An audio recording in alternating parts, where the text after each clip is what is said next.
2.5 वर्षाच्या मुलीवर चुलत काकाकडून बलात्कार। दिंडोरी तालुक्यातील चारोसे येथे एका 2.5 वर्षाच्या मुलीवर चुलत काकाने बलात्कार केल्याचा प्रकार उघडकीस आला आहे। याबाबत वणी पोलीस ठाण्यात पीडित मुलीच्या आईच्या तक्रारीवरून गुन्हा दाखल करण्यात आला असून आरोपीला पोलिसांनी ताब्यात घेतले आहे।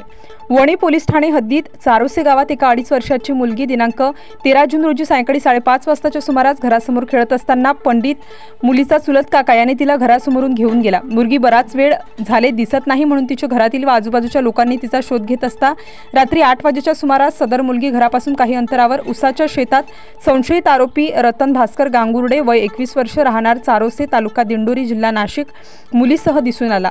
त्याने 2.5 वर्षाच्या मुलीवर लैंगिक अत्याचार केल्याचे समजले। याबाबत पीडित मुलीच्या आईने वणी पोलीस ठाण्यात तक्रार दाखल केली। सदर बाबत मुलीचे आईचा जबाब नोंद करून गुन्हा दाखल करून आरोपीस अटक करण्यात आली आहे। पोक्सो कायद्यान्वये गुन्हा दाखल करण्यात आला असून पुढील तपास वणी पोलीस ठाण्याचे सहाय्यक पोलीस निरीक्षक सुनील पाटील करत आहेत। स्टार न्यूज साठी गोविंद थोरात, वणी।